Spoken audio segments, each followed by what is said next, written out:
Comenzamos con la exposición de esta mañana, la exposición bíblica. Como siempre hacemos, exhortamos a todos, ¿verdad?, que traigan su Biblia física.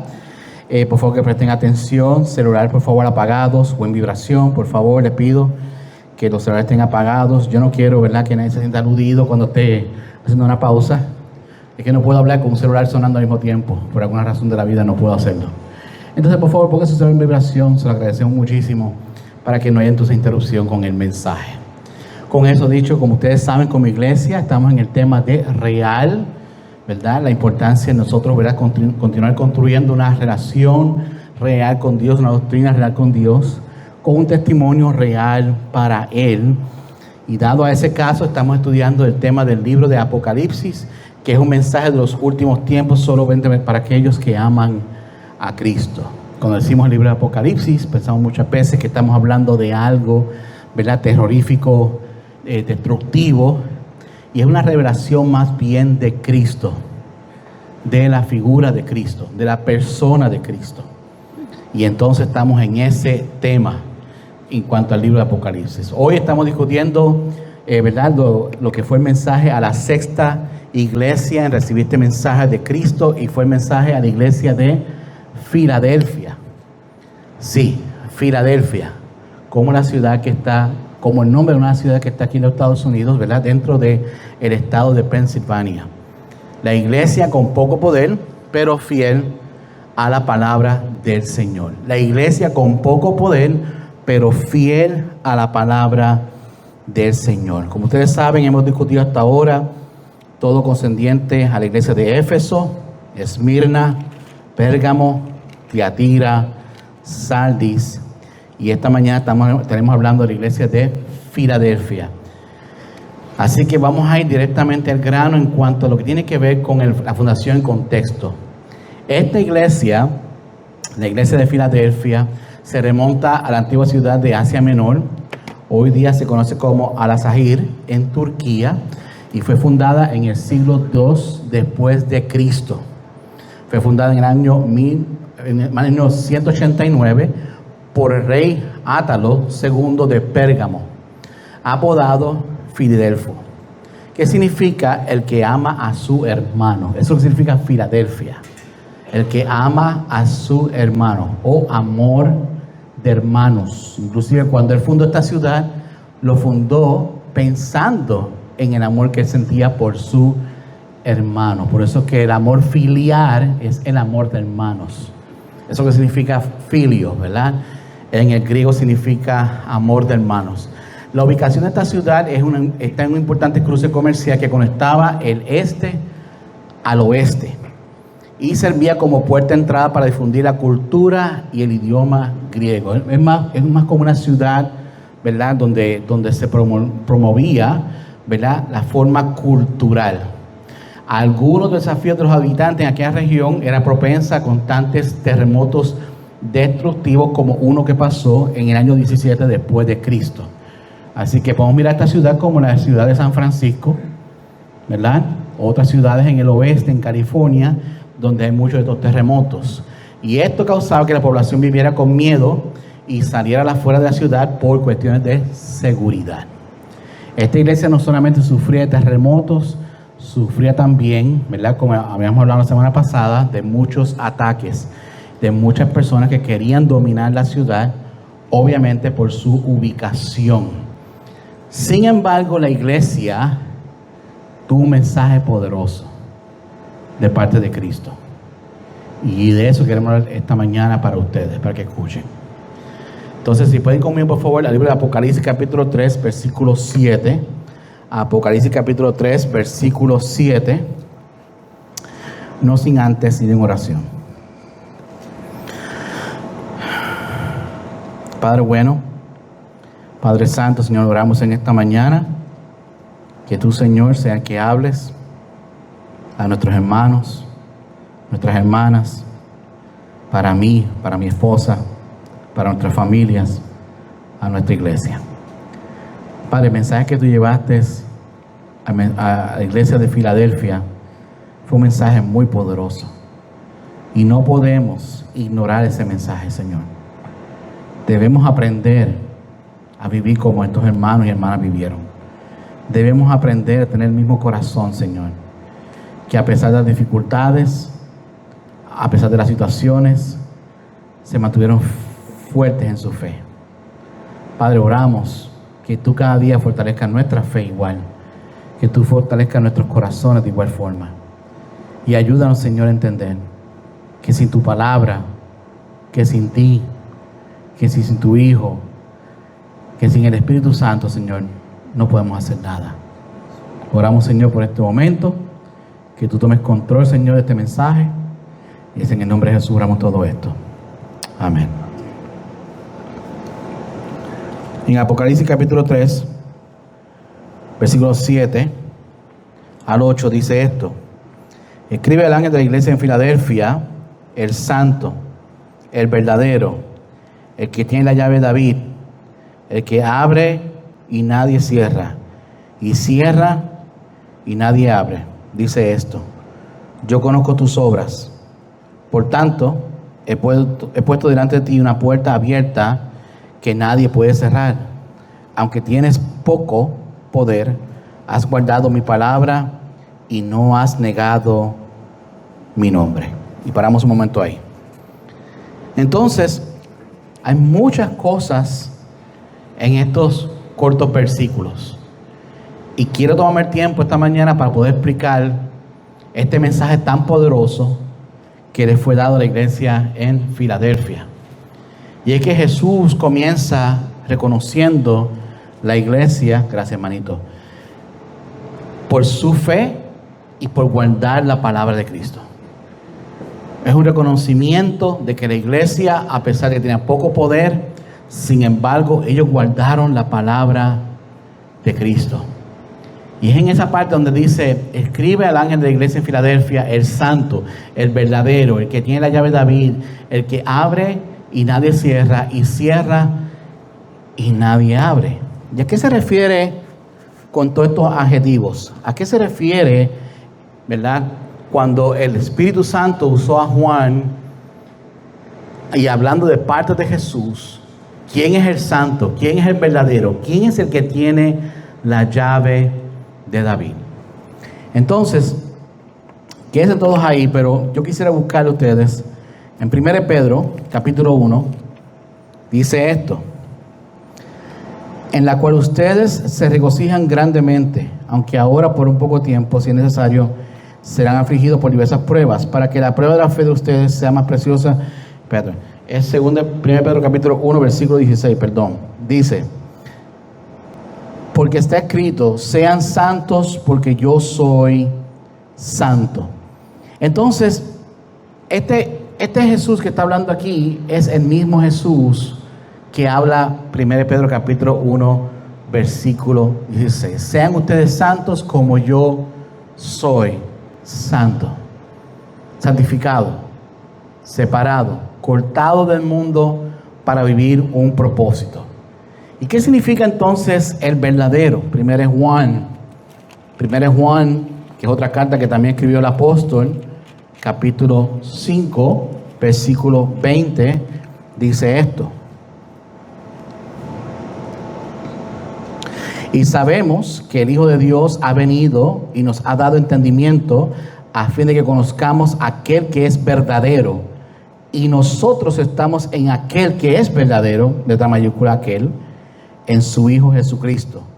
Este es el verdadero Dios y la vida eterna. Hijos, aléjense de los ídolos. Entonces, cuando Jesús está hablando, dice: yo soy el que estoy hablando ahora. Yo soy ese santo. Y yo soy ese verdadero. El mismo verdadero en la cual también Juan en esta carta escribe: no es cualquier gente, es aquel que es el verdadero. Y es que estamos nosotros en aquel que es el verdadero, su Hijo Jesucristo. Cuando siempre leamos una escritura, tenemos que mirar estas cosas y ver el contexto, porque a veces leemos esta escritura y no vemos realmente el poder que tienen estas palabras. Este es el santo. Este es el verdadero. No es la imitación, no es la copia, no es el que falla, sino el mismo Jesús el que está diciendo estas palabras. Y después dice, Jesús tiene la llave de la salvación. Me puse a buscar, y hay varias escrituras que hablan de esta llave de la salvación, pero en Isaías 22, versículo 22, nos habla de esta llave de David. En Isaías capítulo 22, versículo 22. Y dice así: entonces pondré la llave de la casa de David sobre su hombro. Cuando él abra, nadie cerrará. Cuando él cierra, nadie abrirá. Lo clavaré como clavija en lugar seguro, y será un trono de gloria para la casa de su padre. En aquel momento, esta llave de David se le fue dada a Ezequías, que es el hijo de Hilquías, que fue un importante funcionario que estaba al servicio del rey Ezequías de Judá. Y él, como mayordomo real, y tenía este papel tan importante, ya que él ayudó mucho a cómo poder derribar o enfrentar a los sirios, se le fue dado esta llave, la llave de David. Y todo lo que él cerraba con esa llave quedaba cerrado, y todo lo que él abría con esa llave quedaba abierto. Y ya no le pertenece ahora a Ezequías, sino le pertenece a quién ahora, a Jesús. Entonces, cuando vemos la simbología bíblica, básicamente lo que Jesús está diciendo es: yo tengo la autoridad y el control sobre el reino de Dios. Ya no es Ezequías, ahora es Jesús. Y Él tiene la autoridad sobre el reino de Dios. Lo que Él abre, lo que Él cierra, esas puertas espirituales o físicas, le fue otorgado a Jesús como un cumplimiento, ¿verdad?, de un pacto davídico. Ahora, ¿cuántos aquí se acuerdan de la palabra 10 vírgenes? Habían 5 preocupadas y 5 despreocupadas, ¿verdad? ¿Qué pasó cuando vino el novio y se llevó a las preocupadas? ¿Qué pasó con las despreocupadas? ¿Se cerró qué? La puerta. ¿Quién la cerró? El novio. Porque Él tiene poder de abrir la puerta y cerrar las puertas. Ese es su poder. Solo Jesús lo puede hacer. No los pastores, no los evangelistas, no el hombre, no los mortales. Solo Jesús. Solo Jesús dice quién entra y quién sale. Con eso dicho, y otra vez quería tomarme el tiempo explicando esto, porque a veces leemos estas cosas y decimos: bueno, sí, el verdadero, sí, el santo, sí, el que tiene la llave de David. Pero ¿qué significa eso? ¿Cuál es el significado de tener esa llave? De que Jesús tiene la llave de la salvación, de que Jesús tiene la llave del reino de Dios, y que Él permite, ¿verdad?, lo que puedan abrir, lo que Él abra, puedan entrar, y cuando Él cierra la puerta, se cerró, y eso nadie lo puede abrir. ¿Entienden esa parte, verdad? Ahora, ese que tiene ese poder tiene un mensaje especial para esta iglesia. Yo conozco tus obras, por tanto he puesto delante de ti una puerta abierta que nadie puede cerrar. Entonces, la garantía para la iglesia de Filadelfia es que la puerta está abierta para ellos y nadie la puede cerrar. Y cuando Él dice nadie, ni el enemigo, ni Satanás, ni los demonios, ni los reinados, nadie podrá cerrar esa puerta. Aunque tienes poco poder, has guardado mi palabra y no has negado mi nombre. ¿Cómo es que esa puerta se abrió para la iglesia? ¿Cómo es posible que esa puerta sea abierta para esta iglesia? ¿Cómo se abrió? ¿Quién la abrió? ¿Ah? Eso es así. Y en esta iglesia en particular, Jesús abrió la puerta para ellos. La abrió para ellos. Y no se trata de poder. Desen cuenta que Él mismo dice: Yo conozco tus obras, por tanto he puesto delante de ti una puerta abierta, aunque tienes poco poder. Aunque tienes poco poder. Muchas de nosotros nos enfocamos en el poder de la iglesia, en el poder de la atracción, en el poder de un templo, de un edificio. No, esta iglesia con muy poco poder, Jesús le garantizó: voy a abrir esta puerta que nadie puede cerrar. Nadie puede cerrar. Y no solamente eso, que también los anima, porque Él dice: sé que has guardado mi palabra y que no has negado mi nombre. Porque el único que tiene el poder realmente para salvar se llama Jesús. El único que tiene el poder para salvar se llama Jesús. Pero hay que guardar la palabra. Eso es crucial. Eso es importante. Guardar la palabra es importante, iglesia. La fe, la obediencia es importante. No negar a Jesús también tiene sus consecuencias. Porque si tú miras ahora en Mateo capítulo 10, des en cuenta que Mateo capítulo 10 nos da a nosotros una idea de qué pasa cuando negamos el buen nombre de Jesús. Mateo capítulo 10, versículo 32. Cuando dice: por tanto, todo el que confiese delante de los hombres, yo también le confesaré delante de mi Padre que está en los cielos. Pero cualquiera que me niegue delante de los hombres, yo también lo negaré delante de mi Padre que está en los cielos. Y esta iglesia hizo lo correcto. Ellos confesaron a Jesús. Ellos no tuvieron problema con confesar a Jesús delante de los hombres. Déjeme recordarle que estamos hablando de tiempos en los cuales la iglesia estaba siendo perseguida. Y ellos no tuvieron miedo de confesar a Jesús. No negaron a Jesús. En Lucas capítulo 9, versículo 23, en otra parte aquí de los evangelios, también dice lo siguiente. Lucas capítulo 9, versículo 23. Y todo le decía: si alguno quiere seguirme, nieguese a sí mismo, tome su cruz cada día y sígame. Porque el que quiera salvar su vida, la perderá. Pero el que pierda su vida por causa de mí, la salvará. Pues de qué le sirve a un hombre ganar el mundo entero si se pierde o se destruye.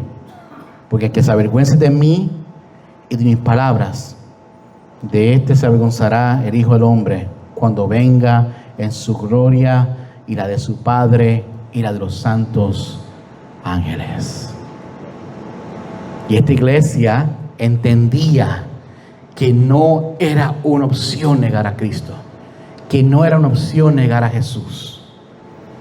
Y Jesús nos promete aquí que si nosotros no nos avergonzamos de Él, Él no se avergonzará de nosotros cuando estemos frente al Padre. Y esta iglesia entendía eso. Ahora, en Hebreos capítulo 11, versículo 6, dice algo muy importante. Dice esto. Hebreos capítulo 11, versículo 6. Dice: y sin fe es imposible agradar a Dios, porque es necesario que el que se acerca a Dios crea que Él existe y que recompensa a los que lo buscan. Entonces la fe es importante, iglesia, porque sin fe no podemos agradar a Dios. Tenemos que tener fe de que Él sí existe y que recompensa a aquellos que lo buscan. Entonces, con eso dicho, le estoy pintando a ustedes el panorama de qué fue lo que pasó en esta iglesia para recibir la promesa que le fue dada después. Porque aquí vemos cosas bien importantes en la iglesia de Filadelfia. Versículos 9 y 10 de Apocalipsis capítulo 3 dice esto. 9 y 10. Por tanto, yo entregaré a aquellos de la sinagoga de Satanás que se dicen ser judíos y no lo son, sino que mienten. Yo haré que vengan y se postren a tus pies y sepan que yo te he amado. porque has guardado la palabra de mi perseverancia. Yo también te guardaré de la hora de la prueba, esa hora que está por venir sobre todo el mundo, para poner a prueba a los que habitan sobre la tierra. Y hay tanto envuelto en estas palabras, tantas promesas, iglesia, que le fue dado a la iglesia en Filadelfia. Y es que Jesús está muy vigilante de su amada iglesia. Jesús siempre está mirando a su iglesia y por ende está pendiente de su cuidado y de su protección.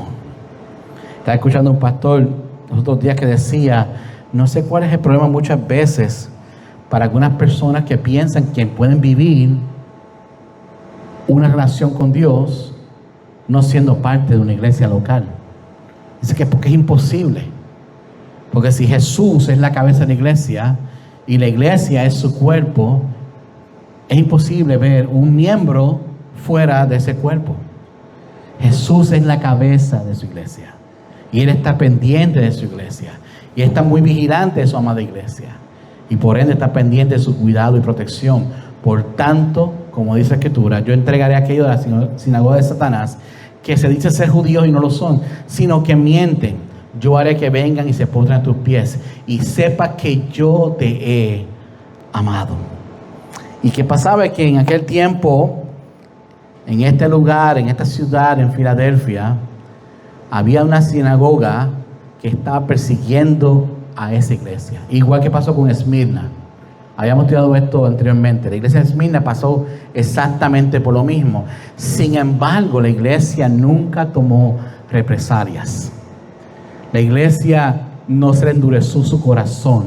La iglesia no se puso a la ofensiva, sino que se mantuvo enfocada en Cristo. Esta sinagoga, ¿verdad?, mentían. Sin embargo, la iglesia en Filadelfia se mantuvo en la verdad. Hay mucha competencia cuando hablamos muchas veces de iglesias. Y la iglesia de Filadelfia no quería entrar en competencia. Se mantuvo en la verdad de Cristo. ¿Por qué? Porque la justicia le pertenece al Señor. Si hay algo que como creyentes tenemos que aprender es que la justicia le pertenece al Señor. Por tal razón, ellos habían ganado el amor de Jesús. Esta iglesia se había ganado el amor de Jesús, porque habían guardado de la palabra, de su perseverancia. También, como dice la Escritura, yo también te guardaré a la hora de la prueba, esa hora que está por venir sobre todo el mundo, para poner a prueba a los que habitan sobre la tierra. Entonces ustedes se preguntarán, pero ¿de qué hora estamos hablando? ¿De qué momento tan difícil estamos hablando aquí? Bueno, aquí estamos hablando de que estaban pasando ellos por la persecución, pero vendrá un momento dado en la historia de la humanidad que vamos a enfrentar momentos muy difíciles. Y ese momento, según la Escritura, todo el mundo lo verá. Y el Señor prometió proteger la iglesia, así como hizo con Noé y sus hijos, así como hizo con Lot y sus hijos, así como hizo con Jacob o Israel con sus hijos. Aunque todos ellos pasaron por pruebas muy duras, el Señor los guardó en cada paso. Todo por la perseverancia del Señor. Yo sé que muchas veces como creyentes tenemos miedo cuando enfrentamos momentos difíciles, pero tenemos que confiar en que el Señor está protegiendo a su iglesia, la está cuidando. Versículo 11 al 13 dice esto: vengo pronto, retén firme lo que tienes, para que nadie tome tu corona. Al vencedor los haré una columna en el templo de mi Dios, y nunca más saldrán de allí. Escribiré sobre él el nombre de mi Dios y el nombre de la ciudad de mi Dios, la nueva Jerusalén, que desciende del cielo de mi Dios, y mi nombre nuevo. El que tiene oídos, oiga lo que el Espíritu dice a las iglesias. Esta parte aquí, estos versos, está Jesús describiendo en detalle los tesoros que se encuentran en las dimensiones celestiales para los fieles. Y hay mucho aquí pasando. Cuando Él dice, vengo pronto, retén firme lo que tienes para que nadie tome tu corona. El Señor está llamando a la iglesia en Filadelfia a que se mantengan vigilantes y que tengan presente, que cuiden lo que se le ha dado, que es esa corona de vida. Ahora, ¿dónde está esa corona? ¿Y qué significa esa corona? En 2 Timoteo, capítulo 4, perdón. 2 Timoteo, capítulo 4, versículo 8, dice así: en el futuro me está reservada la corona de justicia que el Señor, el juez justo, me entregará en aquel día, y no solo a mí, sino también a todos los que aman su venida. Entonces, para todos los que aman su venida, para todos aquellos que están esperando al Señor, este juez justo entregará una corona de justicia. Esto fue Pablo dándole ánimo a su discípulo Timoteo. Sin embargo, en 1 Corintios capítulo 9, versículo 25, dice esto.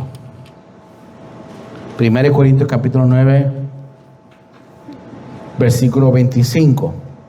Y todo el que compite en los juegos se abstiene de todo. Ellos lo hacen para recibir una corona corruptible, pero nosotros una incorruptible.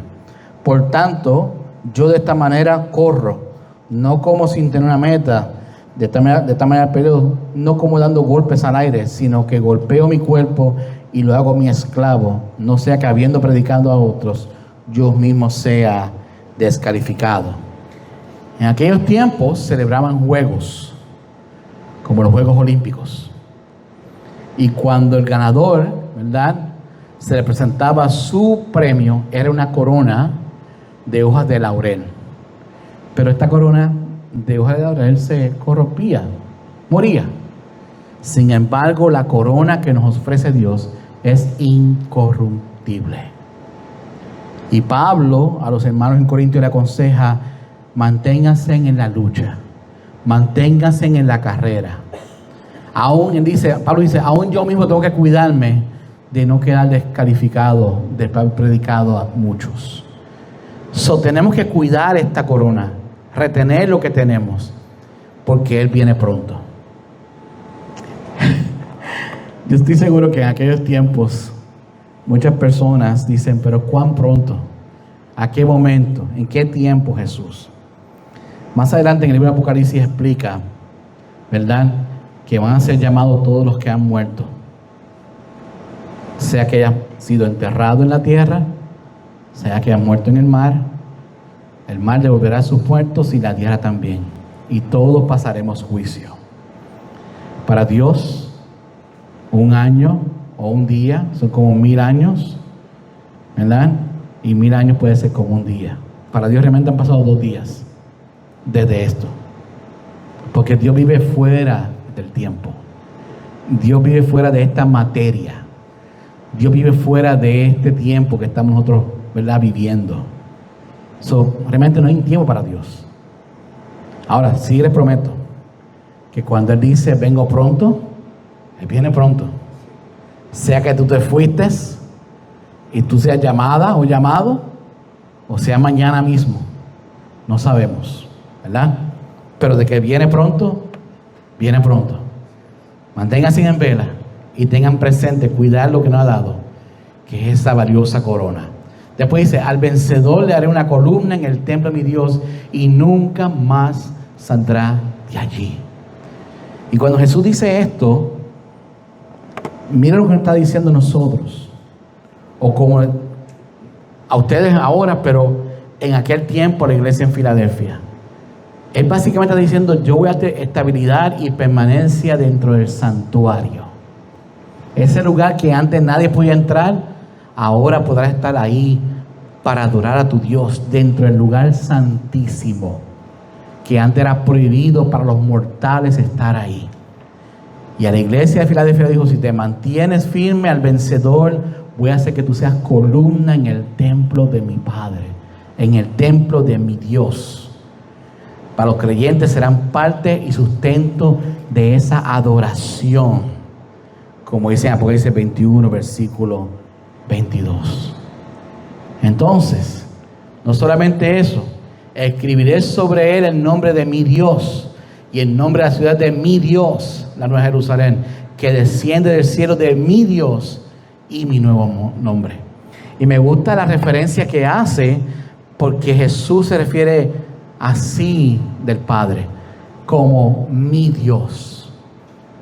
Ese es mi Dios, el nombre de la ciudad de mi Dios, la Nueva Jerusalén, que desciende del cielo de mi Dios, y mi nuevo nombre.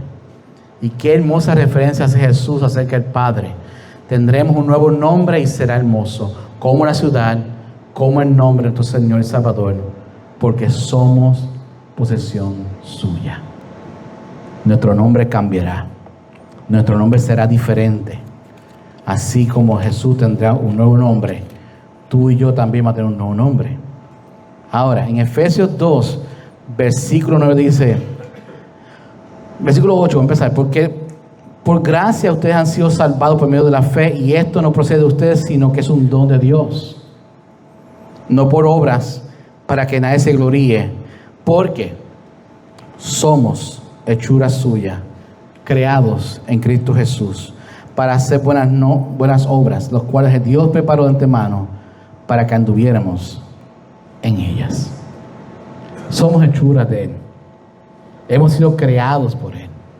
Por eso es que nuestro nombre cambiará, igual como cambiará el nombre de Jesús. Y esta promesa se fue dada a la iglesia en Filadelfia.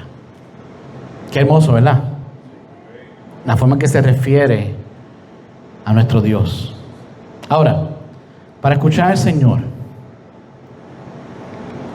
nosotros tenemos que entender, iglesia, que el Señor conoce nuestras obras. El Señor conoce tu vida. Él conoce tu testimonio. Él sabe perfectamente cómo tú te relacionas con Él. Por tanto, Él ha puesto delante de nosotros una puerta abierta que nadie puede cerrar. Él tiene la llave. La pregunta es, para muchos que están acá, ¿estamos dispuestos a cruzar esa puerta? ¿Estamos dispuestos a entrar por esa puerta? En Juan 10 dice que Él es el redil, la puerta del redil, y Él como pastor. Porque hay muchas cosas pasando en Juan 10, porque Él también es el pastor, y también Él es el buen pastor. No el pastor, el buen pastor, pero Él también es la puerta. ¿Cuántos estamos aquí dispuestos a entrar por Jesús? ¿Cuántos aquí estamos realmente dispuestos a entrar por esa puerta que nadie puede cerrar? Y aunque tengamos poco poder, si guardamos su palabra, si nosotros guardamos su palabra en nuestros corazones, en nuestras mentes, y no negamos su nombre, Él nos va a guardar. Él nos va a guardar. Él nos va a cuidar. Porque la misma promesa que se le dio a la iglesia en Filadelfia, se nos está dando también a nosotros, la iglesia. La misma promesa es para cada uno de nosotros. Nunca nos olvidemos de que Él nos guardará en la hora de la prueba. Sea la hora de la prueba final, o sea en la hora de la prueba que nos pasa cada día. A todos se nos olvida muchas veces que Dios está en control. Muchas veces. Se nos olvida porque nos enfocamos en nosotros mismos, en nuestros problemas, en nuestras situaciones de esta sociedad moderna, que lo único que predica es la vida perfecta. Y no hay tal cosa como la vida perfecta. Estaban haciendo un estudio acerca de los influencers, de cuántos realmente tenían la fortuna que ellos decían tener. El 95% de los influencers mienten cuando dicen que están en tal lugar, con tal auto, en tal casa, con tanto dinero en la cuenta. Mienten. Son muy pocos los que realmente son afortunados y dichosos de tener fortuna. ¿Y qué pasa? Que los demás que vemos los videos decimos, yo quiero esa vida, yo anhelo esa vida, yo deseo esa vida, y estamos todos corriendo detrás de esa fortuna. Sin embargo, perdemos lo más importante. Perdemos de vista lo más importante, que es el que provee. Nos enamoramos del regalo, mas el que regala no lo tenemos en consideración muchas veces. Y no podemos olvidarnos de que nos guarda a la hora de la prueba. Porque hay veces, familia, que vamos a pasar momentos difíciles, fuertes, intensos, llenos de dolor, de lágrimas. Pero no podemos desmayar. Tenemos que nosotros confiar en aquel que nos guarda. Retener firme lo que tenemos para que nadie tome nuestra corona. Voy a hacer un ejercicio. Coge mi Biblia. Aguántame aquí.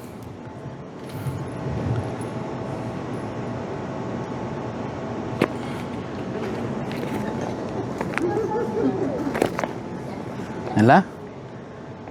Gracias. No permita que nadie te robe el regalo más hermoso.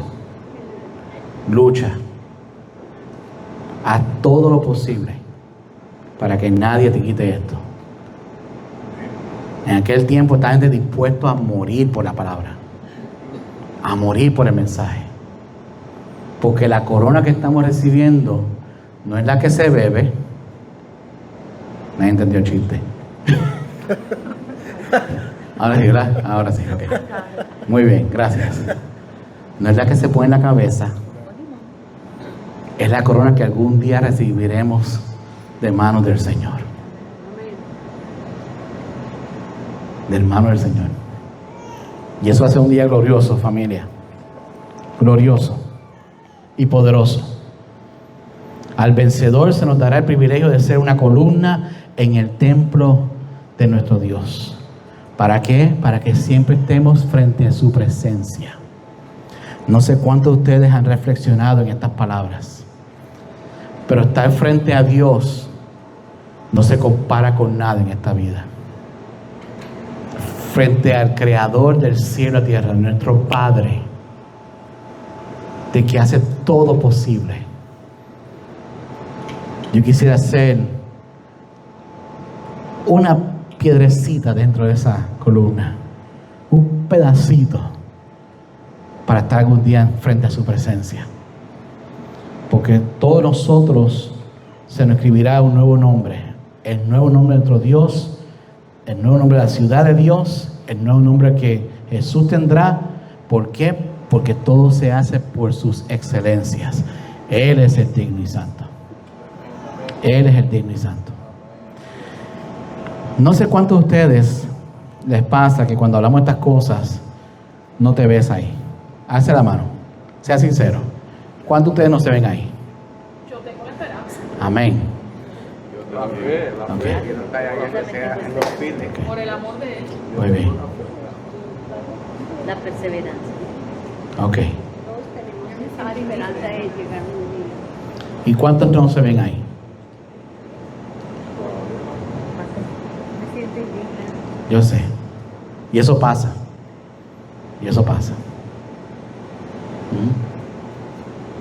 Tenemos que seguir leyendo y aprendiendo más, llegando a esta convicción. Porque lo que acabo de escribir ahora suena, se percibe como algo tan lejano y puede ser tan cercano como hoy. Como hoy. Como ahora. Nosotros estamos a un soplo y la vida es tan frágil. Aquí ninguno sabe cuándo nos tocará partir con el Señor. Como decimos de una forma fina, porque el hermano y la hermana partió con el Señor. Yo espero, ¿verdad? Esa es nuestra esperanza. Esa es nuestra esperanza. Pero hay tantas cosas hermosas en esa frase. Hay muchas cosas hermosas ahí, en ese proceso. Que aunque nos vayamos nosotros de este mundo material y vamos ahora a estar frente a la presencia de Dios, eso es algo grande, muy grande. Pero si nos sentimos muchas veces dudando, arrodíllese y pídele al Señor que cambie su perspectiva, que cambie su corazón. Pues eso significa que hay muchas cosas que nos mantienen atados todavía en este mundo. La iglesia de Filadelfia, dense en cuenta que fue de la única iglesia que Jesús dijo, y tengo una cosa en contra tuya. No dijo eso, ¿verdad? Esta vez, una iglesia de las 7 en la cual Jesús no tuvo nada en contra, sino todo lo contrario. Hermosas promesas. Promesas que serán cumplidas a esos hermanos y hermanas que tuvieron allá en Filadelfia. Con eso dicho, vamos a tomar un tiempito ahora para contestar las 2 preguntas. ¿Cuántas veces pensaste en el cielo la pasada semana? ¿Y por qué? ¿Y qué cosas debemos hacer para no perder de vista que recibimos en el cielo? ¿Qué nos motiva para estar presentes en este momento? Esta fue una pregunta la semana pasada. Ya estamos trayendo para acá en el día de hoy. Amén. Así que vamos a tomar un tiempito para contestar estas preguntas. Gracias.